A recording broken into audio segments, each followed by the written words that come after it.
Assalamualaikum warahmatullahi wabarakatuh. Jumpa lagi bareng Bobby di Lentera Hitam. Untuk episode kali ini, saya akan membawakan cerita. Cerita ini adalah sebuah kisah kiriman dari Aldo. Di sini dia berbagi pengalamannya ketika mendaki Gunung Lawu bersama 3 temannya. Dan ternyata selama pendakian itu, tanpa disadari mereka ini sudah melintasi jalur gaib dan hampir tidak bisa pulang. Cerita ini berjudul Hampir Tinggal di Alam Gaib. Cerita ini ditulis oleh Vidi Muhammad. Oke, tidak usah lama-lama, kita langsung saja simak ceritanya.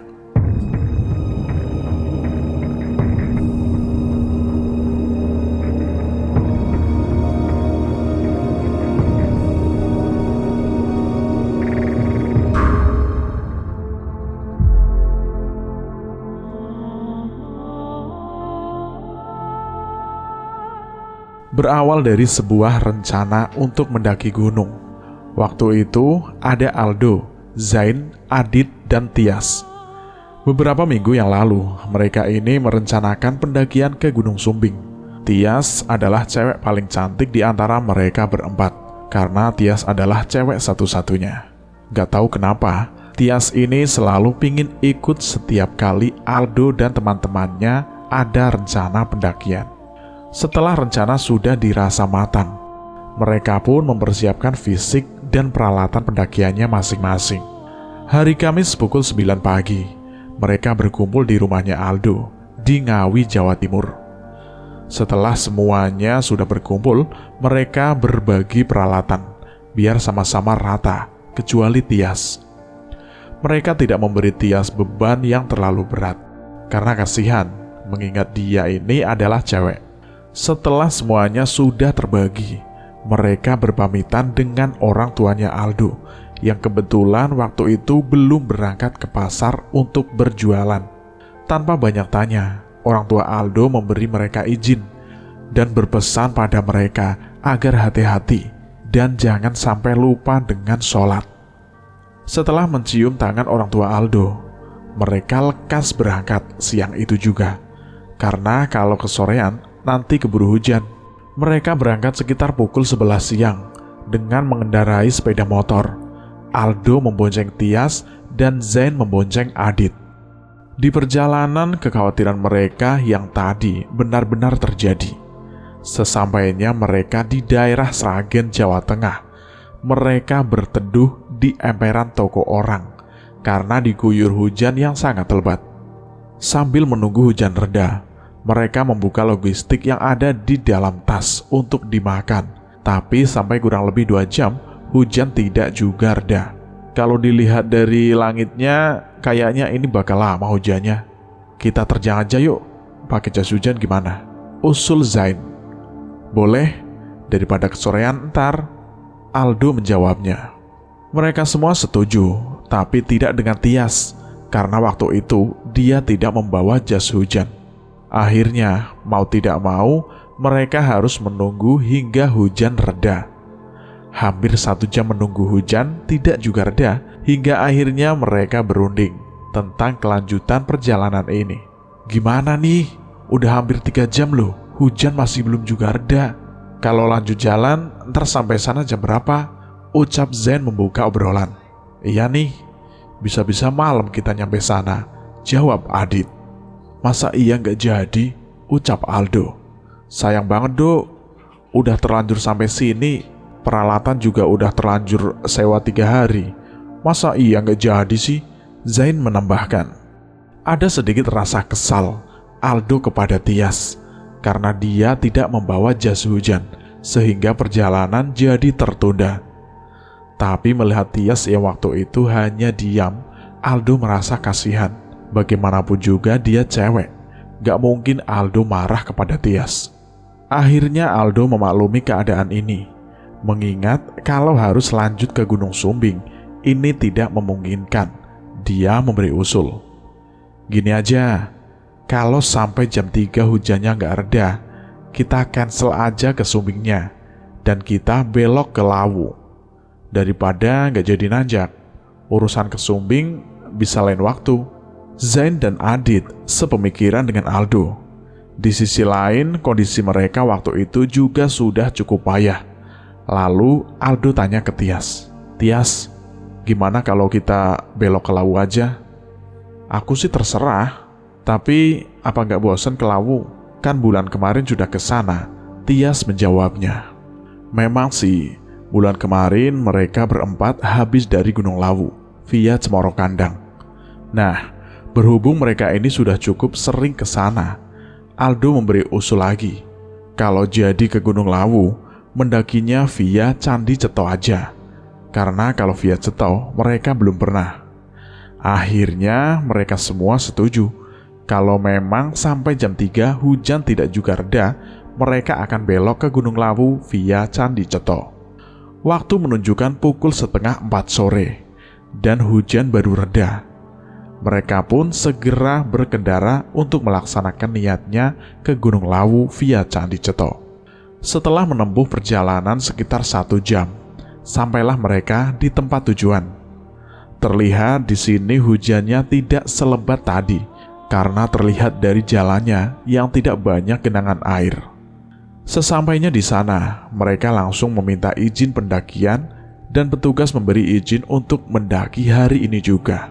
Mereka sempat melihat peta pendakian yang ada di pos dan memfotonya untuk digunakan sebagai petunjuk jalan. Sebelum memulai perjalanan, Aldo menyempatkan diri untuk sholat asar dulu. Baru setelah itu perjalanan dimulai sekitar pukul 5 sore. Di awal perjalanan masih belum ada yang aneh hingga sampai di pos 1 sekitar pukul 6 sore. Di pos 1, Aldo mengajak yang lain untuk berhenti dulu karena dia akan melaksanakan sholat maghrib. Aldo sedikit melipir di dekat pohon untuk sholat. Sementara Aldo sholat, yang lain istirahat di bangunan pos. Setelah selesai sholat, Aldo kembali ke teman-temannya dan di situ mereka berunding akan bermalam di mana. Mengingat hari juga sudah petang, Aldo menyarankan untuk ngecamp di pos 3 saja dan lanjut jalan pagi besoknya. Setelah dirasa cukup istirahatnya, perjalanan kembali dilanjutkan. Aldo yang tadinya berjalan di paling depan, sekarang pindah ke paling belakang dan meminta Adit untuk berjalan di depan. Di sepanjang perjalanan menuju ke pos 2, mereka tidak menjumpai satu pendaki pun yang naik ataupun yang turun. Jadi kondisi jalurnya itu sepi banget. Sebelum sampai di pos 2, tiba-tiba kabut tipis turun, disusul rintik-rintik hujan. Melihat itu mereka sedikit mempercepat jalannya agar segera sampai di pos 2, dan syukurlah sampai di pos 2 rintik hujan berhenti dan langit terlihat sedikit cerah. Karena takut akan turun hujan lagi, mereka berunding dan sepakat untuk ngecamp di pos 2 saja. 2 tenda berkapasitas 4 orang dan 2 orang mereka didirikan di dekat bangunan pos. Setelah itu mereka membawa peralatan masaknya ke bangunan pos untuk masak makanan. Setelah masakan sudah matang, mereka makan-makan dan lanjut duduk santai sambil ngopi-ngopi. Nah, ketika sedang asik ngopi sambil ngobrol-ngobrol, sayup-sayup Aldo mendengar seperti ada suara orang yang sedang berjalan tepat di belakang bangunan pos yang mereka tempati. Mendengar itu, Aldo langsung berdiri sambil berucap, kayaknya ada orang di belakang." Dia tengok ke belakang pos, tapi di sana tidak ada siapa-siapa dan gelap. Kemudian Zen tanya, "Ada siapa, Du?" "Tahu, gelap, gak ada siapa-siapa," Aldo menjawabnya. Aldo kembali ke tempat duduknya dan lanjut ngobrol sama teman-temannya. Selama berada di pos 2 itu, mereka tidak bertemu dengan satu pendaki pun yang naik ke gunung maupun turun gunung. Jadi, suasananya sepi banget, hanya ada mereka berempat. Tapi untungnya malam itu tidak turun hujan dan udara tidak begitu dingin. Karena malam semakin larut, mereka memutuskan untuk masuk ke dalam tenda dan tidur. Mereka yang cowok tidur di tenda yang berkapasitas 4 orang, sedangkan Tias tidur sendiri di tenda yang berkapasitas 2 orang. Baru saja memasang sleeping bag, Aldo ingat kalau dia belum sholat Isya. Mengingat itu, dia keluar dari tenda untuk menunaikan sholat Isya. "Mau kemana, Dok?" tanya Zen. "Lupa aku belum sholat." "Ayo, gak mau ikut sholat kalian?" ajak Aldo kepada teman-temannya. "Gak ah, sudah terlanjur PW nih," Zen menjawabnya. Karena memang tidak mau Aldo menunaikan sholat Isya sendiri, sesampainya di luar tenda, dia mengambil tayamum dan menggelar matras di sebelah kanan tenda untuk sholat. Nah, ketika sedang sholat, dari belakang terdengar srek, srek, srek. Terdengar seperti ada beberapa langkah kaki orang yang sedang berjalan. Mendengar itu, konsentrasi Aldo buyar. Dia berpikir, mungkin di belakang ada Zen dan Adit sedang keluar tenda. Dia kembali memfokuskan pikirannya untuk sholat. Setelah selesai sholat, dia langsung menengok ke belakang. Dan ternyata, di belakang mereka ini tidak ada satu orang pun. Di sini Aldo sedikit merinding. Dia cepat-cepat menggulung matrasnya dan kembali ke dalam tenda. Sesampai di dalam tenda, terlihat kedua temannya ini sudah tidur. Nah, di sini Aldo berpikir, "Lah, ini anak-anak sudah tidur. Terus yang di belakangku itu tadi siapa ya?" Aldo berpikir positif saja. Mungkin tadi salah satu di antara mereka memang ada yang keluar dari tenda untuk kencing atau mungkin tias. Pintu tenda dia tutup rapat-rapat agar udara tidak masuk ke dalam tenda. Kemudian dia merebahkan badannya di sebelah Zen. Tapi malam itu Aldo ini tidak bisa tidur karena mungkin tadi dia terlalu banyak minum kopi. Dia coba miring ke kanan, miring ke kiri untuk mencari posisi nyaman. Tapi tetap saja dia tidak bisa tidur. Ketika sedang berusaha untuk tidur, tiba-tiba terdengar lagi srak, srak, seperti suara orang yang berjalan di luar tenda. Tapi itu cuma sebentar, dan Aldo mengira mungkin itu pendaki lain yang sedang lewat. Tidak lama kemudian, suara langkah kaki itu terdengar lagi. Srak, srak, srak. Dan itu terulang kurang lebih 8 kali. Tiba-tiba terdengar, tiba-tiba hilang. Lama-kelamaan penasaran dengan siapa yang berjalan itu. Karena kalau pendaki lain, kayaknya itu tidak mungkin. Mengingat sekarang sudah menunjukkan jam 11 malam. Dan kalaupun itu pendaki lain, pastinya terdengar ada suaranya. Apa mungkin itu adalah Tias yang di luar tenda? Pikir Aldo. Tias memang sudah biasa seperti itu kalau mendaki bareng. Dia tidak bergantung pada temannya. Kalau sekiranya itu bisa dilakukan dengan sendiri. Karena memang Aldo ini tidak bisa tidur, dia berinisiatif untuk keluar tenda untuk menghisap sebatang rokok, sekalian melihat siapa yang dari tadi terdengar suara langkah kakinya. Sesampainya di luar tenda, keadaannya sangat sepi. Tidak ada satu orang pun yang dilihat. Lalu dia berjalan mendekati tendanya Tias dan memanggilnya. "Tias, udah tidur belum?" Tapi tidak ada jawaban dari Tias, karena mungkin dia sedang tidur. Akhirnya, daripada bingung memikirkan itu, Aldo mengeluarkan sebatang rokok untuk dihisap sambil duduk di teras tenda. Nah, seketika sedang menghisap rokok itu, dari belakang tenda terdengar lagi srek, srek, srek. Mendengar itu, Aldo merinding dan merasa sedikit takut. Pelan-pelan dia berdiri untuk melihat ke belakang tenda. Dan ketika dia berdiri, seketika itu suara langkah kaki itu sudah tidak terdengar. Dan di belakang tenda tidak ada siapa-siapa. Melihat keanehan ini, Aldo merasa takut. Rokok dia matikan dan kembali masuk ke dalam tenda. Di dalam tenda dia berpikir, kalau yang dari tadi dia dengar itu mungkin makhluk lain penunggu sini. Berhubung niatnya Aldo di sini tidak ingin mengganggu dia, berucap dalam hati, "Permisi ya Mbah, kita numpang istirahat di sini dan kami tidak ada maksud untuk mengganggu."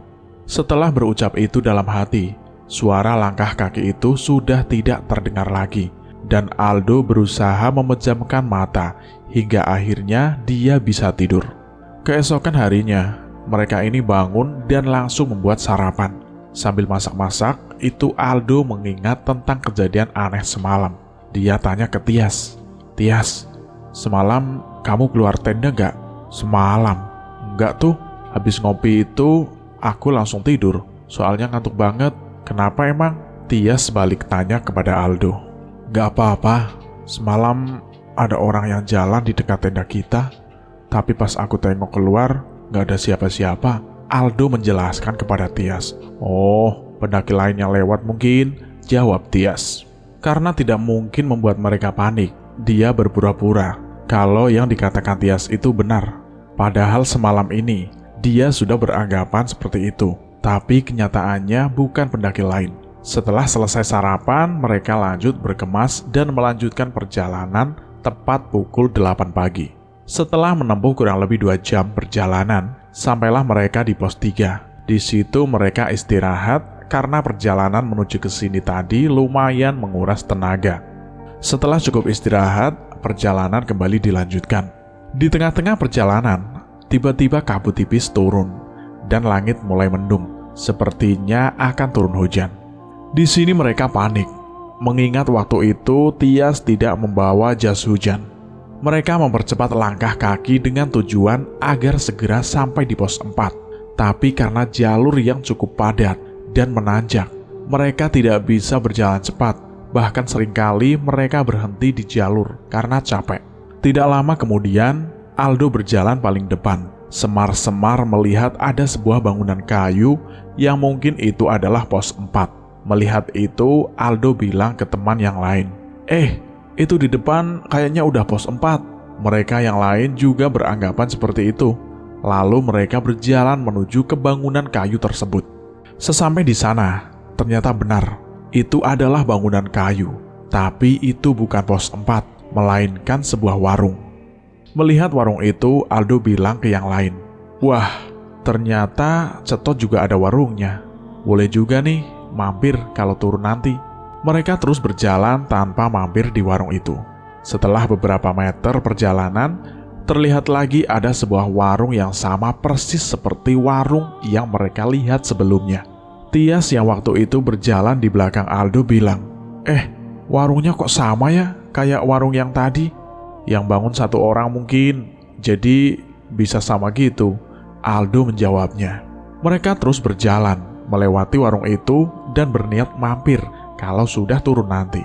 Cukup jauh perjalanan, mereka belum juga sampai di pos 4. Aldo yang berjalan di depan merasa ada yang janggal. Karena menurut peta yang dilihat kemarin, di pos jarak dari pos 3 ke pos 4 tidak sejauh ini. Dia mengajak yang lain untuk berhenti dulu.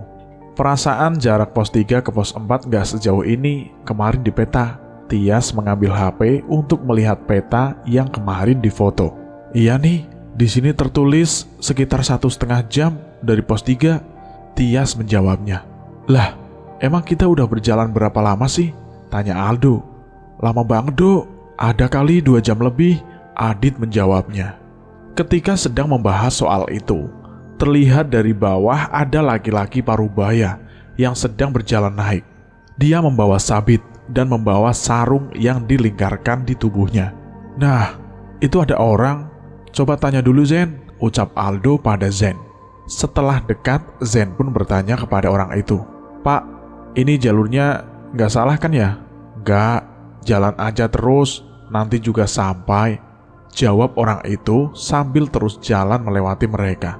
"Ya udah Pak, terima kasih," Zen melanjutkan. Orang itu tidak menjawab dan berjalan mendahului mereka. Zen terlihat sedikit kesal karena tanggapan orang itu kurang enak didengar. "Itu orang gitu amat kalau ditanya," ucapnya dengan pelan. "Dia lagi buru-buru mungkin, Zen. Ya udahlah, yang penting jalan kita ini benar dan gak nyasar," Aldo menjawabnya. Mereka kembali melanjutkan perjalanan jauh di belakang orang tadi. Aldo meminta Zen untuk berjalan di depan, sedangkan dia pindah ke paling belakang. Mereka berniat untuk membuntuti orang tadi, tapi orang itu jalannya sangat cepat hingga mereka kehilangan jejaknya. Langit mendung dan kabut tipis masih menyelimuti perjalanan mereka. Aldo yang kali ini berjalan di paling belakang.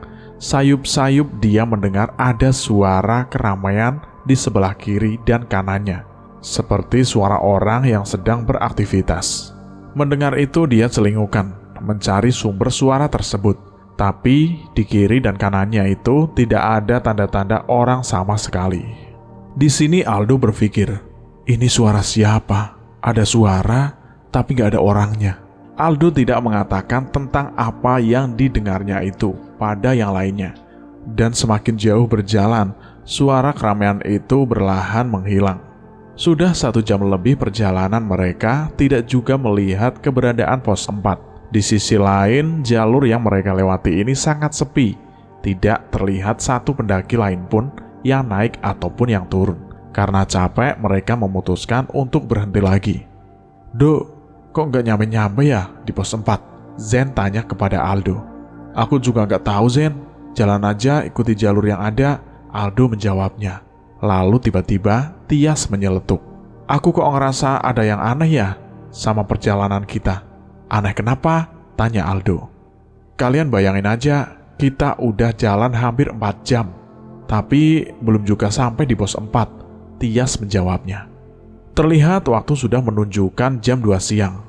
Karena memang tidak ada yang tahu, Aldo mengajak mereka untuk istirahat dulu.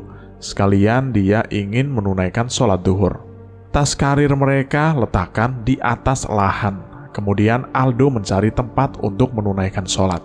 Ketika sedang sholat, tepatnya rakaat ketiga, fokusnya Aldo ini buyar karena tiba-tiba ada yang menepuk pundaknya dari belakang. Aldo beranggapan mungkin yang menepuk itu adalah teman-temannya yang ingin ikut sholat menjadi makmum. Karena setahu Aldo, kalau kita sedang sholat terus ada yang menepuk pundak, itu tandanya ada seorang yang ikut sholat, dan kita sebagai imam wajib membesarkan suaranya. Setelah selesai sholat, dia berdoa semoga diberi kelancaran dalam melakukan pendakian ini. Setelah selesai berdoa, dia melihat belakang dengan niat untuk bersalaman dengan orang yang ikut sholat tadi. Tapi di belakangnya Aldo itu tidak ada siapapun. Melihat itu Aldo kaget. Dia berpikir, "Loh, yang tadi sholat itu siapa?" Dia cepat-cepat membereskan matrasnya dan kembali ke teman-temannya. Sesampai di tempat teman-temannya, dia bertanya, "Kalian tadi ikut sholat?" "Enggak, capek aku, Dok. Udah terlanjur PW juga," jawab Zen sambil nyengir. Aldo merasa ada yang janggal. Dia mengajak yang lain untuk segera melanjutkan perjalanan. Di perjalanan, Tias yang waktu itu berjalan di depannya Aldo tiba-tiba berbisik, "Do, aku tadi ngelihat ada yang ikut kamu sholat." "Serius lo? Siapa?" tanya Aldo. "Gak tahu, dia berpakaian serba putih," jawab Tias. "Ya udah, simpen aja, jangan bilang ke yang lainnya," pinta Aldo kepada Tias. Mendengar ucapan dari Tias barusan, Aldo merasa panik. Dia tidak tahu lagi apa yang sedang terjadi pada mereka. Sambil berjalan, Aldo membaca tasbih terus-menerus, berharap semoga tidak terjadi hal yang tidak diinginkan. Tidak lama berjalan, terlihat di depan ada beberapa orang yang sedang mondar-mandir dan beberapa tenda yang berdiri. Zen yang waktu itu berjalan di paling depan bilang, "Itu pos 4, kita udah nyampe." Mereka pun segera berjalan menuju ke sana, dan ternyata benar. Di situ terdapat beberapa rombongan pendaki lain yang sedang ngecamp. Tapi ini bukan pos 4, melainkan pos 5. Melihat kalau ternyata ini adalah pos 5, mereka benar-benar kaget karena mereka ini tidak merasa melewati pos 4. Tahu-tahu mereka sudah nyampe di pos 5. Merasakan hal itu, mereka semua saling memandang heran. Sambil memasak itu, Aldo bertanya pada rombongan yang ada di sebelah tenda mereka, "Udah lama nyampe di sini, Mas?" Mereka jawab, "Baru, ya sekitar setengah jam yang lalu." Mendengar itu, Aldo dan yang lain semakin heran. Kalau memang mereka baru datang setengah jam yang lalu, harusnya mereka bertemu dengan Aldo di perjalanan. Sedangkan selama perjalanan itu, Aldo tidak merasa bertemu dengan satu pendaki pun. Tapi ya sudahlah, yang penting sekarang tidak terjadi apa-apa terhadap mereka, dan di sini mereka beranggapan kalau jalur yang mereka lewati tadi mungkin bukan jalur pendakian, melainkan jalur gaib. Sore itu mereka makan dengan lahap, karena jujur saja mereka ini sudah sangat kelaparan. setelah menempuh perjalanan yang tidak masuk akal tadi. Setelah selesai makan, tidak lupa Aldo melaksanakan kewajibannya untuk sholat asar. Setelah itu mereka lanjut ngobrol-ngobrol sambil sedikit membahas tentang kejanggalan selama perjalanan tadi. Singkat cerita, waktu sudah menunjukkan pukul 9 malam, mengingat besok mereka masih ada perjalanan summit ke puncak malam itu. Mereka memutuskan untuk segera tidur. Sebelum tidur, Aldo sempat mengajak teman-temannya untuk menunaikan sholat Isya. Tapi ya gitu, jawaban mereka sama, yaitu PW, posisi wena. Karena memang tidak mau, Aldo pun tidak memaksa. Dia menggelar matrasnya di samping tenda dan menunaikan sholat. Ketika sedang sholat, kejadian yang sama terulang lagi. Tiba-tiba ada yang menepuk pundaknya Aldo dari belakang. Merasakan itu, Aldo teringat dengan perkataan Tias tadi, kalau mungkin yang menepuk pundaknya itu adalah orang berjubah putih. Dia membesarkan bacaan doa, dan setelah selesai sholat, ternyata benar. Di belakangnya ini tidak ada siapapun yang ikut sholat. Karena takut, Aldo segera masuk ke dalam tenda, dan terlihat teman-temannya ini belum tidur. Mereka masih asik main HP. Singkat cerita, sekitar pukul 4 pagi, mereka semua bangun dan bersiap-siap melakukan perjalanan summit ke puncak Gunung Lawu. Sebelum perjalanan summit, tidak lupa Aldo menunaikan sholat subuh. Dan seketika sedang sholat, Aldo ini was-was kalau nanti ada yang menepuk pundaknya lagi. Tapi kali ini tidak. Setelah selesai sholat, perjalanan summit pun dimulai sekitar pukul 5 pagi, bersama rombongan yang ngecamp di sebelah tenda mereka. Perjalanan summit berjalan dengan lancar, tanpa ada kendala apapun, hingga sampai di puncak sekitar pukul 7 pagi. Sesampai di puncak, mereka tidak begitu senang, karena ini bukan yang pertama kalinya mereka berdiri di puncak Hargo Dumilah. Di puncak itu, mereka santai-santai sambil menikmati pemandangan yang ada. Dan ketika sedang nyantai, itu Tias yang waktu itu duduk bersebelahan dengan Aldo bilang, kalau semalam dia ini sempat keluar tenda untuk kencing, dan setelah kencing dia melihat ada banyak orang yang sedang beraktivitas di sekitaran pos 5. Awalnya Tias menganggap mungkin itu pendaki lain, tapi setelah dilihat lebih jelas lagi ternyata bukan. Orang-orang itu seperti orang-orang zaman dulu karena terlihat dari pakaiannya. Tanpa memedulikan itu, Tias segera kembali ke dalam tenda dan melanjutkan tidurnya. Setelah dirasa puas di puncak, mereka pun kembali turun ke tempat camp dan meninggalkan rombongan yang bareng tadi. Sesampainya di camp, lanjut berkemas untuk kembali turun. Mereka sengaja tidak masak makanan, karena berniat makan di warung yang mereka lihat ketika perjalanan naik kemarin. Di perjalanan itu, Aldo mengamati keadaan jalur yang dia lewati, dan ternyata jalurnya itu sangat berbeda dengan jalur yang dilewati kemarin. Singkat cerita, sampailah mereka di pos 4 yang baru kali ini mereka lihat. Di pos 4 itu mereka tidak berhenti lama, hanya sekedar melemaskan otot kaki. Setelah itu lanjut berjalan lagi. Di perjalanan menuju pos 3, mereka mencari warung yang kemarin. Tapi sepanjang perjalanan mereka tidak menjumpai warung tersebut. Bahkan sampai di pos 3 pun tidak menjumpai warung itu. Dan dari pos 5 menuju ke pos 3 ini hanya mereka tempuh kurang lebih 1 jam perjalanan. Lantas, kenapa kemarin perjalanan naik sangat lama, bahkan sampai berjam-jam? Merasakan keanehan itu, mereka bertanya-tanya. Karena memang tidak menemukan warung itu, akhirnya ya udahlah. Mereka memutuskan untuk memasak makanan di pos 3 untuk sarapan. Dan seringkali mereka membahas kejanggalan ketika naik kemarin. Setelah makan itu, mereka lanjut berjalan turun hingga sampai kembali di pos perizinan sekitar pukul jam 2 siang. Karena takut nanti akan hujan, mereka segera mengambil motor untuk segera pulang ke Ngawi. Sesampainya kembali di rumah Aldo, mereka membahas satu persatu kejanggalan selama pendakian itu, dan mereka menyimpulkan kalau mungkin selama pendakian dari pos 3 menuju ke pos 5 itu, mereka sudah melintasi jalur gaib. Dan warung yang sebelumnya mereka anggap benar-benar warung, itu ternyata bukan.